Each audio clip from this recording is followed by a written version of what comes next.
Bismillahir Rahmanir Rahim. In the name of Allah, the Beneficent, the Merciful. سورة أنزلناها وفرضناها وأنزلنا فيها آيات بينات لعلكم تذكرون. Here is a surah which we have revealed and enjoined, and wherein we have revealed plain tokens that haply ye may take heed. الزانية والزاني فاجلدوا كل واحد منهما 100 جلدة ولا تأخذكم بهما رأفة في دين الله إن كنتم تؤمنون بالله واليوم الآخر وليشهد عذابهما طائفة من المؤمنين. The adulterer and the adulteress scourge ye each one of them with 100 stripes, and let not pity for the twain withhold you from obedience to Allah, if ye believe in Allah and the last day, and let a party of believers witness their punishment. الزاني لا ينكح إلا زانية أو مشركة والزانية لا ينكحها إلا زان أو مشرك وحرم ذلك على المؤمنين. The adulterer shall not marry save an adulteress or an idolatress, and the adulteress none shall marry save an adulterer or an idolater. All that is forbidden unto believers. والذين يرمون المحصنات ثم لم يأتوا ب4 شهداء فاجلدوهم 80 جلدة ولا تقبلوا لهم شهادة أبدا وأولئك هم الفاسقون. And those who accuse honorable women but bring not 4 witnesses, scourge them with 80 stripes, and never afterward accept their testimony. They indeed are evildoers. إلا الذين تابوا من بعد ذلك وأصلحوا فإن الله غفور رحيم. Save those who afterward repent and make amends. For such, lo, Allah is forgiving, merciful. والذين يرمون أزواجهم ولم يكن لهم شهداء إلا أنفسهم فشهادة أحدهم 4 شهادات بالله إنه لمن الصادقين. As for those who accuse their wives but have no witnesses except themselves, let the testimony of one of them be 4 testimonies, swearing by Allah that he is of those who speak the truth. والخامسة أن لعنة الله عليه إن كان من الكاذبين. And yet a 5th invoking the curse of Allah on him if he is of those who lie. ويدرأ عنها العذاب أن تشهد 4 شهادات بالله إنه لمن الكاذبين. And it shall avert the punishment from her if she bear witness before Allah 4 times that the thing he saith is indeed false. والخامسة أن غضب الله عليها إن كان من الصادقين. And a 5th time that the wrath of Allah be upon her if he speaketh truth. ولولا فضل الله عليكم ورحمته وأن الله تواب حكيم. And had it not been for the grace of Allah and His mercy unto you, and that Allah is clement, wise, ye had been undone. إن الذين جاءوا بالإفك عصبة منكم لا تحسبوه شرا لكم بل هو خير لكم لكل امرئ منهم ما اكتسب من الإثم والذي تولى كبره منهم له عذاب عظيم. Lo, they who spread the slander are a gang among you. Deem it not a bad thing for you, nay, it is good for you. Unto every man of them will be paid that which he hath earned of the sin, and as for him among them who had the greater share therein, his will be an awful doom. لولا إذ سمعتموه ظن المؤمنون والمؤمنات بأنفسهم خيرا وقالوا هذا إفك مبين. Why did not the believers, men and women, when ye heard it, think good of their own folk and say, it is a manifest untruth? لولا جاءوا عليه ب4 شهداء فإذ لم يأتوا بالشهداء فأولئك عند الله هم الكاذبون. Why did they not produce 4 witnesses? Since they produce not witnesses, they verily are liars in the sight of Allah. ولولا فضل الله عليكم ورحمته في الدنيا والآخرة لمسكم فيما أفضتم فيه عذاب عظيم. Had it not been for the grace of Allah and His mercy unto you in the world and the hereafter, an awful doom had overtaken you for that whereof ye murmured. إذ تلقونه بألسنتكم وتقولون بأفواهكم ما ليس لكم به علم وتحسبونه هينا وهو عند الله عظيم. When ye welcomed it with your tongues and uttered with your mouths that whereof ye had no knowledge, ye counted it a trifle. In the sight of Allah it is very great.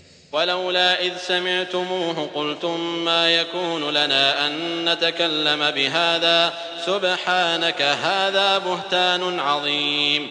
Wherefore, when ye heard it, said ye not, it is not for us to speak of this. Glory be to Thee, O Allah. This is awful calumny. يعظكم الله أن تعودوا لمثله أبدا إن كنتم مؤمنين. Allah admonisheth you that ye repeat not the like thereof ever, if ye are in truth believers. ويبين الله لكم الآيات والله عليم حكيم. And He expoundeth unto you His revelations. Allah is knower, wise. إن الذين يحبون أن تشيع الفاحشة في الذين آمنوا لهم عذاب أليم في الدنيا والآخرة والله يعلم وأنتم لا تعلمون. Lo, those who love that slander should be spread concerning those who believe, theirs will be a painful punishment in the world and the hereafter.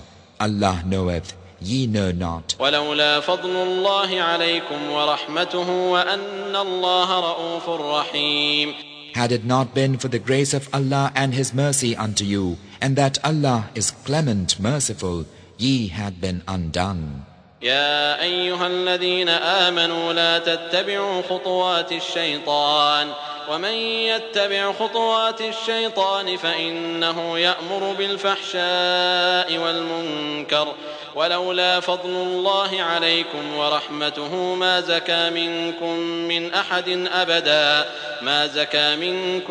من أحد أبدا ولكن الله يزكي من يشاء والله سميع عليم. O ye who believe, follow not the footsteps of the devil. Unto whomsoever followeth the footsteps of the devil, lo, he commandeth filthiness and wrong. Had it not been for the grace of Allah and His mercy unto you, not one of you would ever have grown pure. But Allah causeth whom He will to grow, and Allah is hearer, knower. ولا يأتل أولو الفضل منكم والسعة أن يؤتوا أولي القربى والمساكين والمهاجرين في سبيل الله وليعفوا وليصفحوا ألا تحبون أن يغفر الله لكم والله غفور رحيم. And let not those who possess dignity and ease among you swear not to give to the near of kin and to the needy and to fugitives for the cause of Allah. Let them forgive and show indulgence. Yearn ye not that Allah may forgive you? Allah is forgiving, merciful. إن الذين يرمون المحصنات الغافلات المؤمنات لعنوا في الدنيا والآخرة ولهم عذاب عظيم. Lo, as for those who traduce virtuous believing women, who are careless, cursed are they in the world and the hereafter. Theirs will be an awful doom. يوم تشهد عليهم ألسنتهم وأيديهم وأرجلهم بما كانوا يعملون. On the day when their tongues and their hands and their feet testify against them as to what they used to do. يومئذ يوفيهم الله دينهم الحق ويعلمون أن الله هو الحق المبين.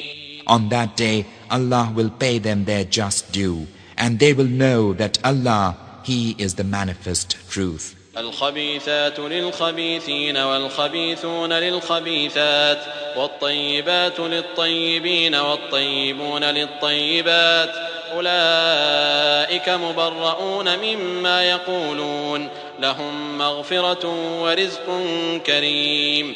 Vile women are for vile men, and vile men for vile women.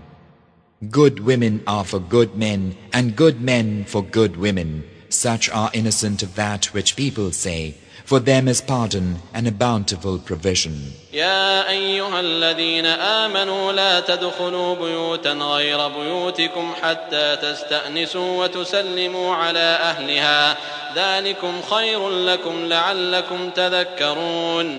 O ye who believe, enter not houses other than your own without first announcing your presence and invoking peace upon the folk thereof. That is better for you, that ye may be heedful. فإن لم تجدوا فيها أحدا فلا تدخلوها حتى يؤذن لكم وإن قيل لكم ارجعوا فارجعوا هو أزكى لكم والله بما تعملون عليم. And if you find no one therein, still enter not until permission hath been given. And if it be said unto you, go away again, then go away, for it is purer for you. Allah knoweth what ye do. ليس عليكم جناح أن تدخلوا بيوتا غير مسكونة فيها متاع لكم والله يعلم ما تبدون وما تكتمون. It is no sin for you to enter uninhabited houses wherein is comfort for you. Allah knoweth what ye proclaim and what ye hide. قل للمؤمنين يغضوا من أبصارهم ويحفظوا فروجهم ذلك أزكى لهم إن الله خبير بما يصنعون. Tell the believing men to lower their gaze and be modest. That is purer for them. Lo, Allah is aware of what they do. وقل للمؤمنات يغضضن من أبصارهن ويحفظن فروجهن ولا يبدين زينتهن إلا ما ظهر منها وليضربن بخمرهن على جيوبهن ولا يبدين زينتهن إلا لبعولتهن أو آباء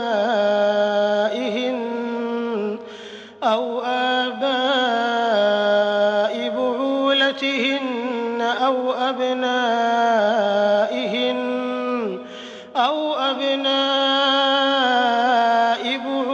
بعولتهن أو إخوانهن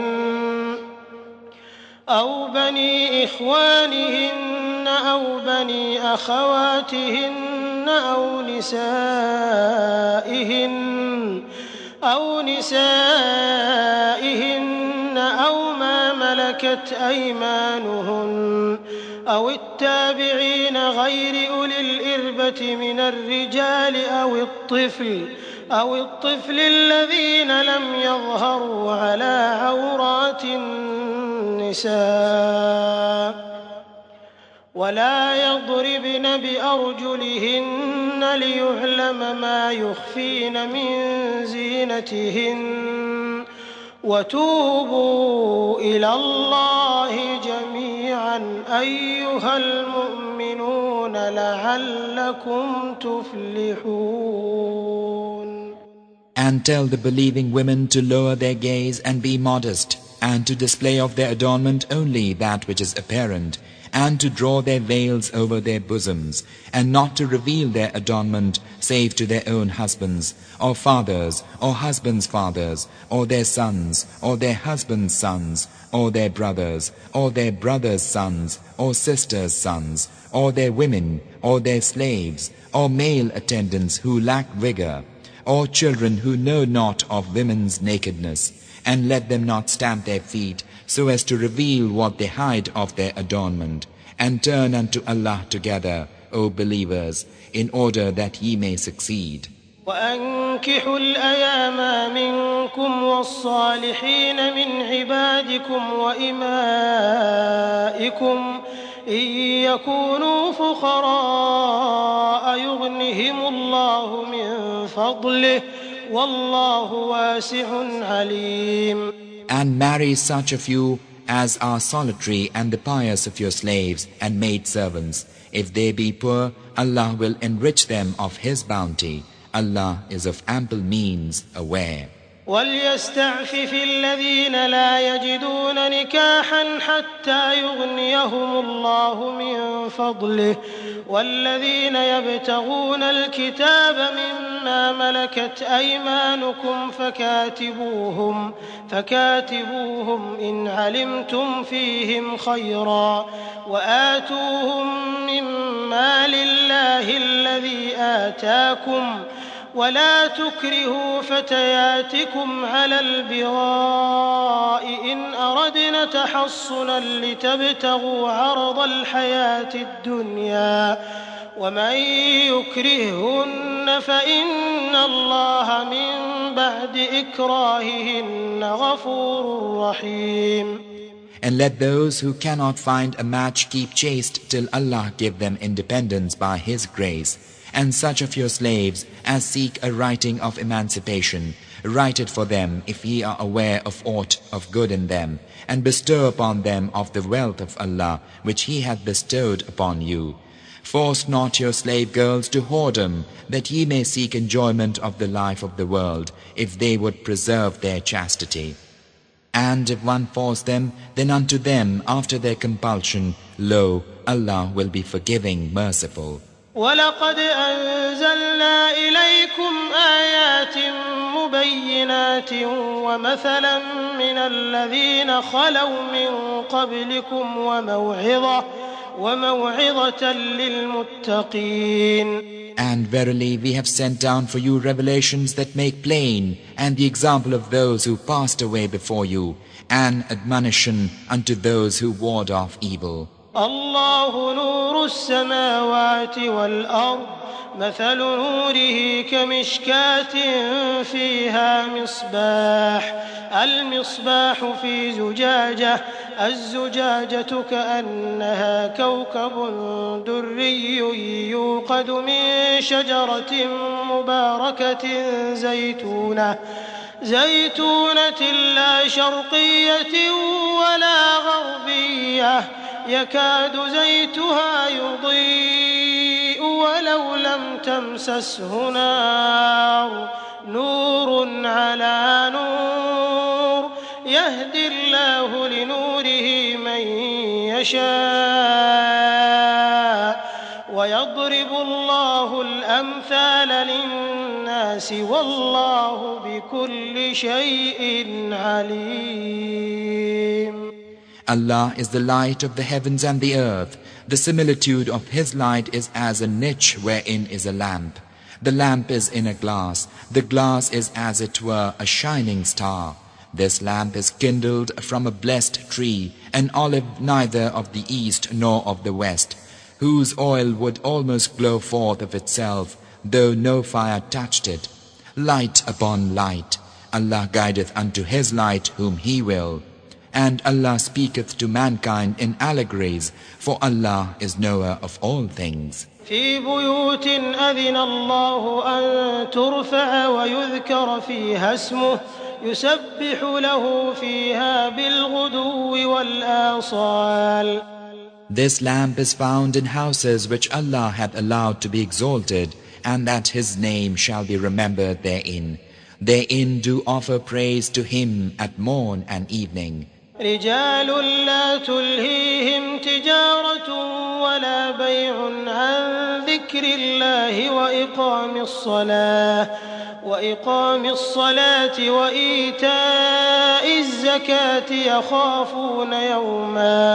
يخافون يوما تتقلب فيه القلوب والأبصار. Men whom neither merchandise nor sale beguileth from remembrance of Allah, and constancy in prayer, and paying to the poor their due, who fear a day when hearts and eyeballs will be overturned. ليجزيهم الله أحسن ما عملوا ويزيدهم من فضله والله يرزق من يشاء بغير حساب. That Allah may reward them with the best of what they did, and increase reward for them of His bounty. Allah giveth blessings without stint to whom He will. والذين كفروا أعمالهم كسراب بقيعة يحسبه الظمآن ماء حتى إذا جاءه لم يجده شيئا ووجد الله عنده فوفاه حسابه والله سريع الحساب. As for those who disbelieve, their deeds are as a mirage in a desert. The thirsty one supposeth it to be water, till he cometh unto it, and findeth it naught, and findeth in the place thereof Allah, who payeth him his due, and Allah is swift at reckoning. أو كظلمات في بحر لجي يغشاه موج من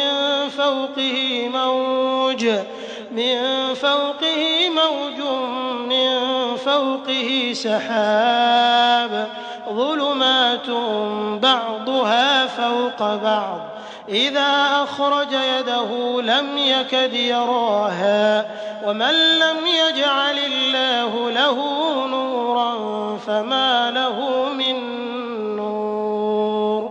Or as darkness on a vast abysmal sea, there covereth him a wave, above which is a wave, above which is a cloud.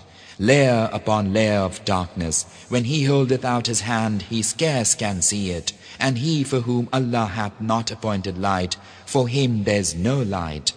ألم تر أن الله يسبح له من في السماوات والأرض والطير صافات كل قد علم صلاته وتسبيحه والله عليم بما يفعلون. Hast thou not seen that Allah, He it is whom all who are in the heavens and the earth praise, and the birds in their flight? Of each He knoweth verily the worship and the praise, and Allah is aware of what they do. وَلِلَّهِ مُلْكُ السَّمَاوَاتِ وَالْأَرْضِ وَإِلَى اللَّهِ الْمَصِيرُ. And unto Allah belongeth the sovereignty of the heavens and the earth, and unto Allah is the journeying. ألم تر أن الله يزجي سحابا ثم يؤلف بينه ثم يجعله ركاما فترى الودق يخرج من خلاله وينزل من السماء من جبال فيها من برد فيصيب به من يشاء ويصرفه عن من يشاء يكاد سنا برقه يذهب بالأبصار. Hast thou not seen how Allah wafted the clouds, then gathereth them, then maketh them layers, and thou seest the rain come forth from between them? He sendeth down from the heaven mountains, wherein is hail, and smiteth therewith whom He will, and averteth it from whom He will. The flashing of His lightning all but snatcheth away the sight. يقلب الله الليل والنهار إن في ذلك لعبرة لأولي الأبصار. Allah causeth the revolution of the day and the night. Lo, herein is indeed a lesson for those who see. والله خلق كل دابة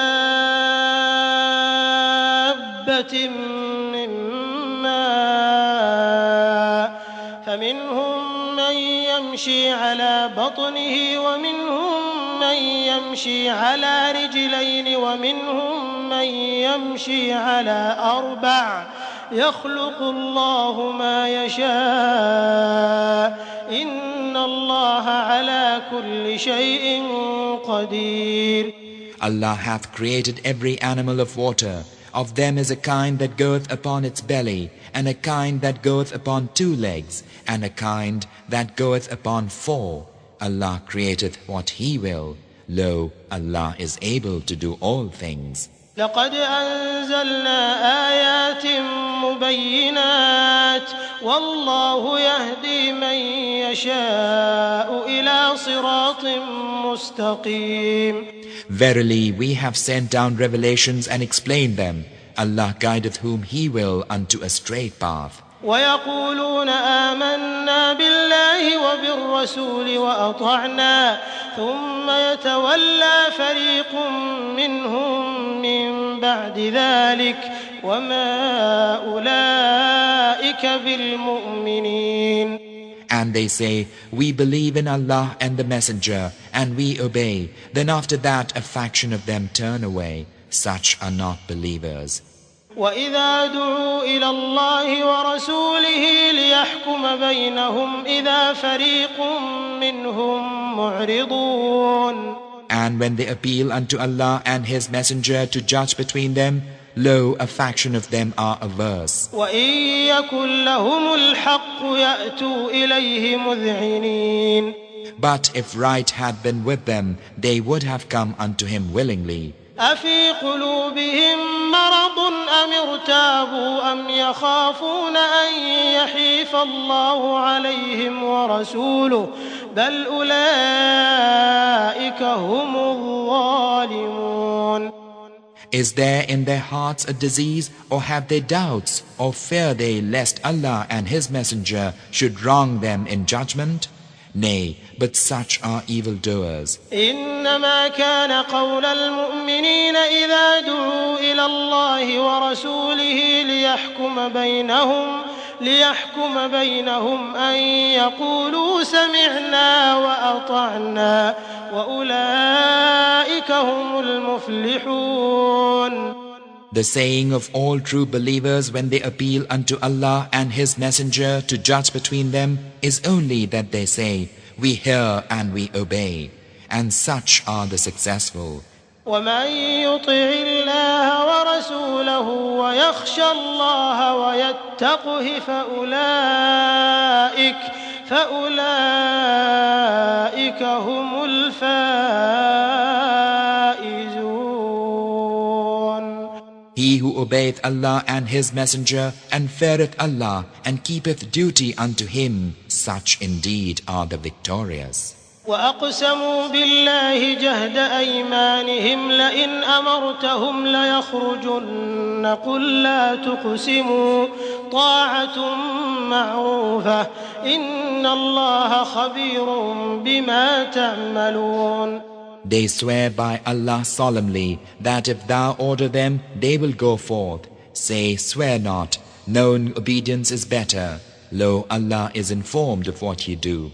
قل أطيعوا الله وأطيعوا الرسول فإن تولوا فإنما عليه ما حمل وعليكم ما حملتم وإن تطيعوه تهتدوا وما على الرسول إلا البلاغ المبين. Say, obey Allah and obey the Messenger. But if ye turn away, then it is for him to do only that wherewith he hath been charged, and for you to do only that wherewith ye have been charged. If ye obey him, ye will go aright. But the Messenger hath no other charge than to convey the message plainly. وعد الله الذين آمنوا منكم وعملوا الصالحات ليستخلفنهم في الأرض كما استخلف الذين من قبلهم وليمكنن لهم دينهم الذي ارتضى لهم وليبدلنهم من بعد خوفهم أمنا يعبدونني لا يشركون بي شيئا ومن كفر بعد ذلك فأولئك هم الفاسقون. Allah hath promised such of you as believe and do good works that He will surely make them to succeed the present rulers in the earth, even as He caused those who were before them to succeed others, and that He will surely establish for them their religion which He hath approved for them, and will give them in exchange safety after their fear. They serve me, they ascribe nothing as partner unto me. Those who disbelieve henceforth, they are the miscreants. وأقيموا الصلاة وآتوا الزكاة وأطيعوا الرسول لعلكم ترحمون. Establish worship and pay the poor due and obey the messenger that haply ye may find mercy. لا تحسبن الذين كفروا معجزين في الأرض ومأواهم النار ولبئس المصير. Think not that the disbelievers can escape in the land. Fire will be their home, a hapless journey's end. يا أيها الذين آمنوا ليستأذنكم الذين ملكت أيمانكم والذين لم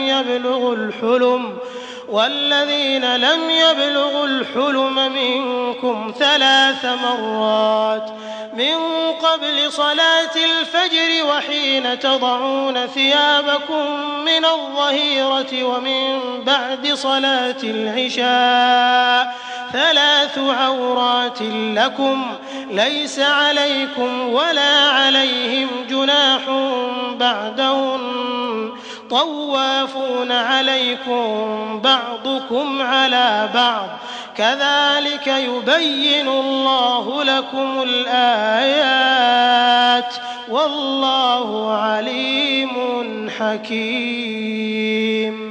O ye who believe, let your slaves and those of you who have not come to puberty ask leave of you at 3 times before they come into your presence, before the prayer of dawn, and when ye lay aside your raiment for the heat of noon, and after the prayer of night. 3 times of privacy for you.